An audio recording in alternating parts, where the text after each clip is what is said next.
just a month ago, Iraqi troops took control of the eastern side of Mosul, the last ISIL stronghold in Iraq. Government forces are expected to target the city's airport first during this new phase. It's located at the southern edge, to the west of the Tigris River, which divides the city. Western Mosul is where the old city centre is located. Commanders say the battle may be more difficult than in the east. Tanks and armoured vehicles might find it difficult to pass through narrow streets there. ISIL fighters have also developed a network of passageways and tunnels that could aid their defence. Hundreds of military vehicles backed by air power have started the push towards the west. The army says it took control of 2 villages south of the city in the first hours of the operation, but at least 750,000 civilians are trapped in western Mosul. The UN says their safety must be a priority. On Saturday, the Iraqi Air Force dropped leaflets warning residents and telling ISIL fighters to surrender. We are announcing the launch of a new operation in Nineveh to liberate West Mosul, as we did before to liberate other parts of Mosul. We are asking our victorious battalions to fight and liberate citizens of Mosul from ISIL forever. Our first priority is to free human beings before freeing the land. I am asking you to help the residents and the refugees alike, and to provide all humanitarian aid to everyone in need. Our heroes, you have stunned the world by your strength and dedication, and I applaud you for your hard work. ISIL took control of Mosul in June 2014. It was there the armed group declared a so-called caliphate across Iraq and Syria. The battle to recapture Mosul began in October last year. It's a joint offensive by the Iraqi army, Kurdish Peshmerga fighters and a US-led international coalition. A month later, Iraqi ground forces entered Mosul for the first time since the city fell. As the offensive progressed, they took control of towns and villages in the surrounding region and cut several ISIL supply routes. At least 140,000 people have been displaced by the fighting. Eastern Mosul was recaptured by Iraqi troops on January the 24th. The assault was aided by US air support and military advisors. Now, the final offensive on the heavily populated western side has begun. And the UN says an estimated 750,000 civilians are trapped there. Let's bring in our guests into the show. We have joining us from the Iraqi capital, Ahmed Rushdie, director of the House of Iraqi Expertise Foundation. And in Athens, Judith Nurink, an Erbil-based journalist and author of The War of ISIS on the Road to the Caliphate. Welcome to the show, both of you. I could start with Ahmed. How difficult do you think this battle is going to be for the Western side? Well, first of all, we must think about how it started, because the point that it started, it's supposed to be all the details, all the military details, it's supposed to be studied and well, let's say, organized. Just two main things. Number one, minimize the casualties inside the civilians, and number two, to real capture the ISIS leaders and the ISIS warriors inside the western part of Mosul. But at the same time, it's not an easy. It will not be an easy combat. One of the most important things that because the old city is more complicated than the eastern part. The western part has so many narrow allies, has so many, let's say, random houses and so on. So we are talking about random campaigns that it's already built in about, let's say, 13 years, which make the western part more expanded because it has the more, let's say, the more poor. The more poor percent of civilians that inside Mosul. At the same time, there is an opportunity because the presence of the airport in the western side, which maybe it will be a pinpoint to make a major attack against ISIS in the city. At the same time, it will, let's say, help the helicopters and so on to, let's say, be a start to try to make booby traps against ISIS, and also if ISIS will, let's say, go more west, it will be also targeted by these planes, by these helicopters from this airbase. So I think the problem will be on this airport in the western side. This is the main thing. If it will be captured, I think the mission of the Iraqi military forces, it will be easier. All right. However, well planned, well studied this is, though, Judith. In terms of the terrain alone, if not the time which ISIL has had to prepare for this, going to make some of those goals Ahmed was talking about very difficult. The idea of just waltzing in, avoiding civilian casualties, capturing ISIL's leadership in that sort of area, very difficult. It will make it very difficult indeed. And don't forget the tunnels that ISIS has built.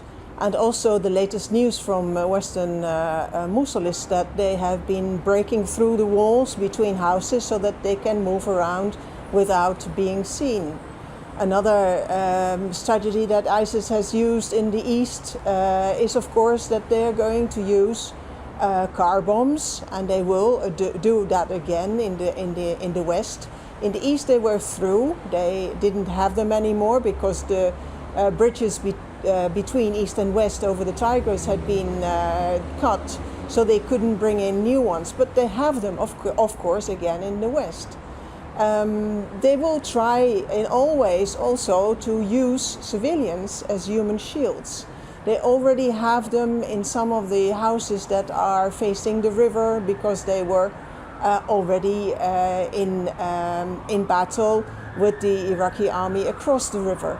So the civilians are really going to be the big issue, and the UN has already asked the military to be careful, to take care about all those 750,000 civilians that are still in the west of Mosul. Ahmed, as ISIL gets squeezed in Iraq, who is being empowered? We talk about the campaign against ISIL as if there is one monolithic entity which is trying to retake the city, but that's not the case. Who's being empowered here? Non-state actors and militias, or the Iraqi government? No, I think it's the lesson have been learned well by the Iraqi government. It's still the Iraqi forces, the Iraqi military forces, and mainly the anti-terrorism forces, which is, well, it is the elite of the Iraqi army, which is trained by the American forces, and they are well equipped. And they lost about 20% of their capabilities in the war against Daesh in the eastern side of Mosul.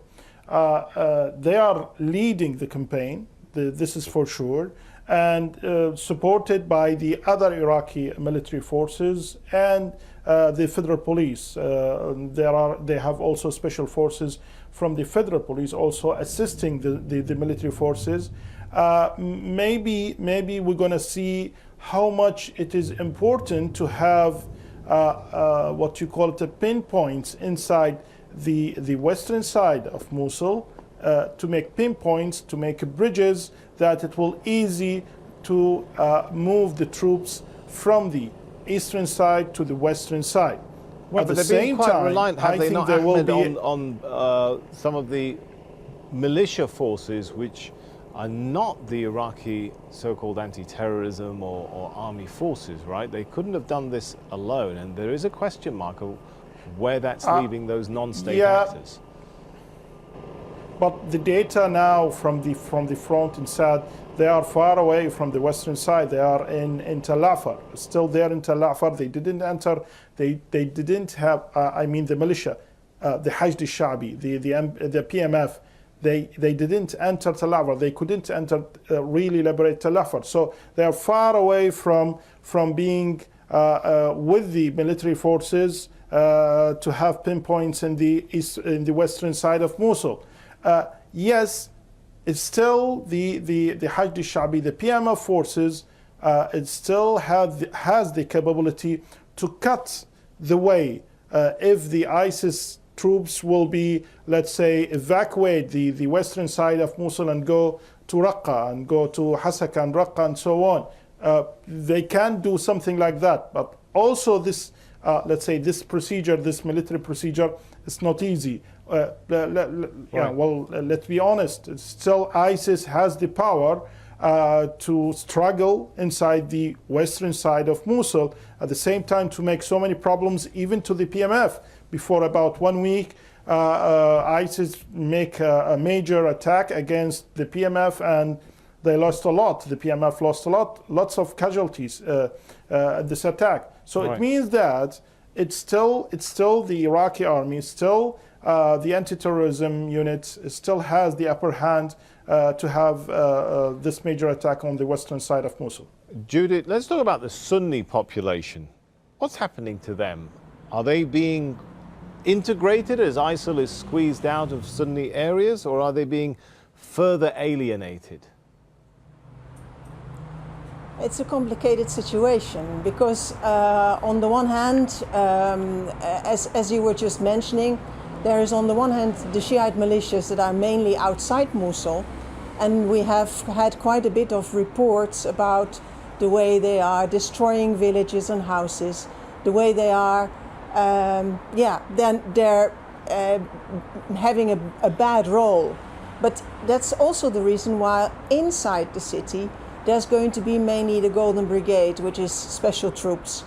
And they have shown in the east that they are welcomed by the civilians. They're playing a good role, although they also bring with them Shiite flags, because a major part of the Iraqi army, also of the Golden Brigade, is Shiite.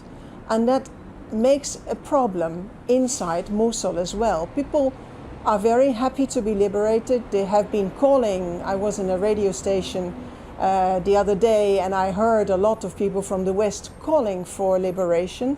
But of course, the Golden Brigade is okay, they will accept it. But if the Shiite militias would come in, there would be a big problem. And definitely people would want to leave the city. Well, at the moment, the idea is that most of the people stay where they are, and they have been asked in these leaflets that were dropped to stay home, to carry a white flag once they would see the army and they would want to surrender. But the idea is that they don't go, all of them, into the camps that in the Kurdistan region already have about 180,000 inhabitants. So Judy, if I could jump in here, I mean, are we avoiding that cycle or pattern that we've seen in Iraq before, where one group is pushed out? We saw it with Al-Qaeda before, being pushed out of Sunni areas, only for a vacuum to prevail because Sunnis simply don't feel welcomed or integrated into the state, and another group to rise like ISIL to fill that vacuum. Is there anything to suggest that this time it's going to be different? Yes, there is quite a bit to suggest it will be different, because what we have already seen, and we didn't see that with the other places like Fallujah and Tikrit, that within days after their areas were liberated on the east side of Mosul, people went back. About 30,000 up to today. So that's not just a small amount. In the other cities, people were scared of the Hashd Shabi, of the Shiite militias. They were scared of revenge, so they stayed away, often for months. In the east part of Mosul, we already see that life has gone sort of back to normal. ISIS still is dropping grenades from drones, they still have suicide bombers, but the shops are open, but the police is there. So it is sort of back to normal. That's quite different from what we have seen before. Okay, Ahmed, people returning home may be one thing, but people to return to the political process may be another. Have we seen progress being made in the central government towards some of the demands of the Sunnis, things like scrapping the anti-terror law, releasing prisoners, women who they say are held unfairly in jails, raids on civilian homes? which they say are really just a pretext to terrorize the Sunni population and so on and so forth? Well, frankly speaking, it's a challenge for the Iraqi government. It's supposed to be a clean combat, a clean warfare. At the end, we need to minimize the casualties of the civilians, from the civilians. This is first. And secondly, try to manage to raise up the reputation of the Iraqi army, not the PMF, which is a very important issue after the complete liberation of Mosul. Why? Because people will wonder, okay, you are now liberating us from ISIS. What's your plan to rebuild the city? How you can imagine the Mosul to be a real Iraqi province with a Sunni majority? How you can respect the Sunni majority?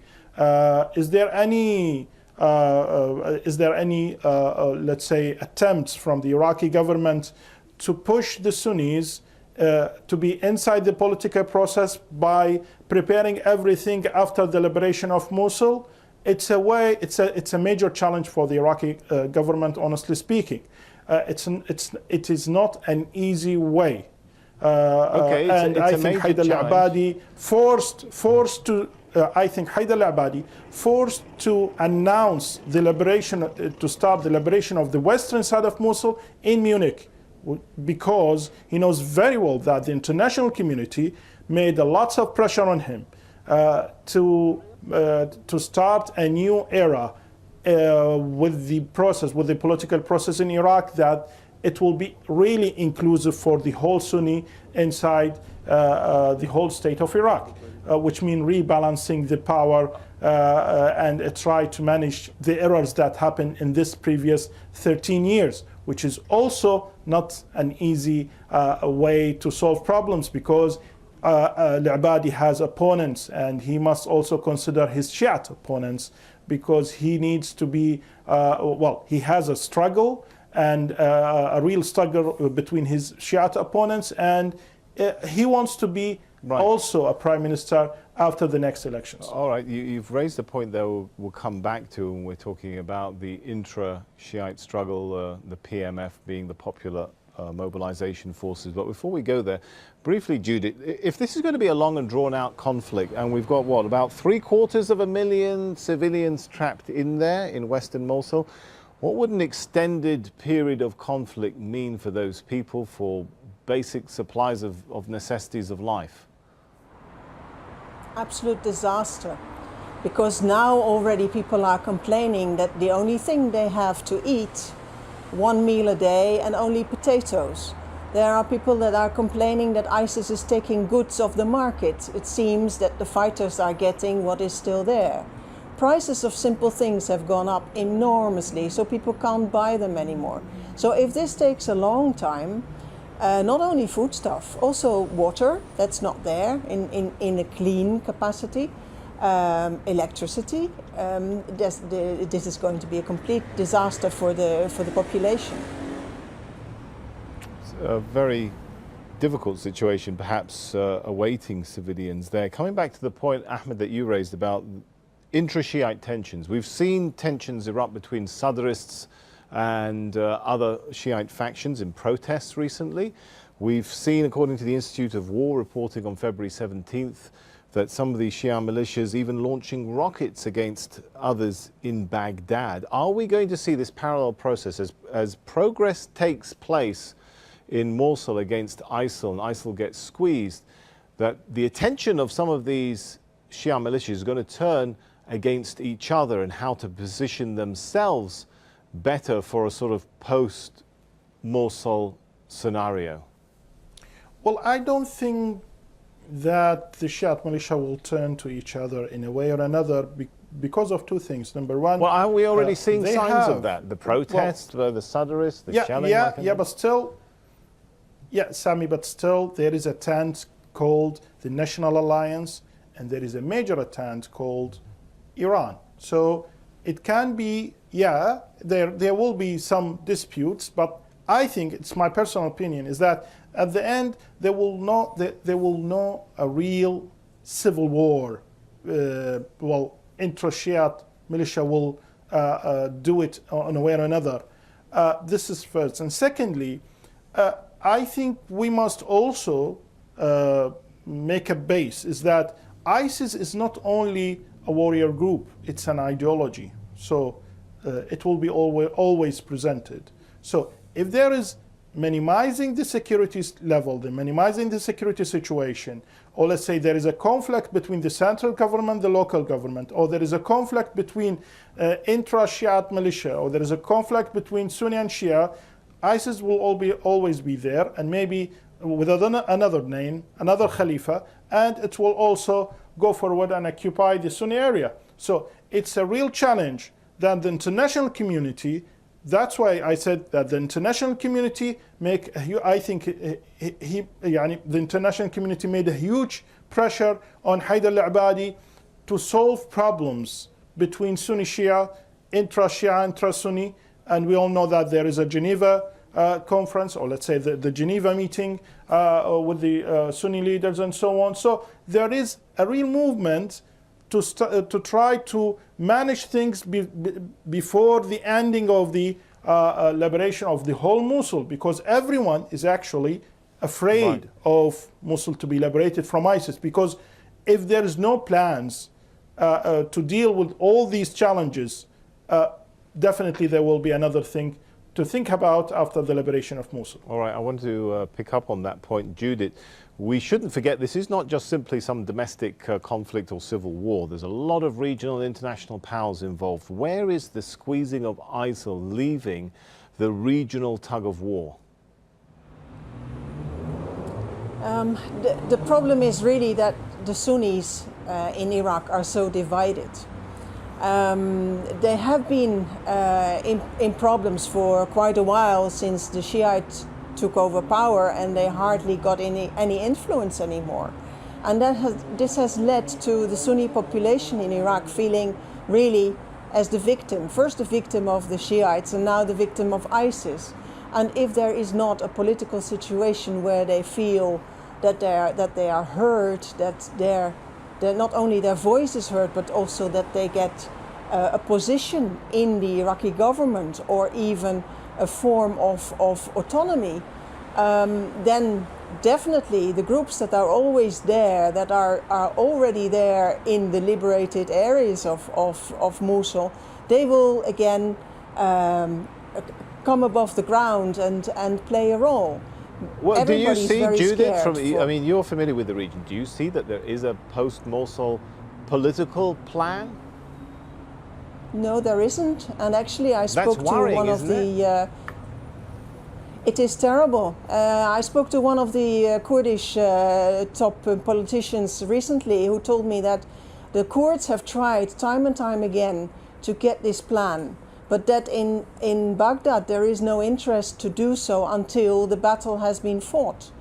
And it's a disaster if there isn't a real political situation. And the situation now in the east of Mosul is that the provincial council of Nineveh is back in the city, partly at least, but they are not doing what people are needing. People in the east are complaining, we don't have water, we don't have electricity, our salaries are not paid, so we don't have money to buy food. So still there is a terrible situation that, if this goes on, will lead to people going back to those groups that they might have more the idea that they will help them. All right, we've got about 30 seconds, so Ahmed, very briefly, what do you make of suggestions by the US Defense Secretary that perhaps the US is looking into sending ground troops into Iraq and Syria? Very briefly, 30 seconds. Well, I think the international community, the American forces, the coalition forces, the NATO needs to be inside Iraq. First of all, because of Daesh. Secondly, to try to, let's say, rebuild the whole Iraqi forces, the whole Iraqi military forces in a way or another, because I think it's now global terrorism, not only on Iraq, not only on Syria. It's now become global terrorism. And the causes of global terrorism, it's not only military security, it's also political and social. All right, we'll have to leave the discussion there. Let's thank our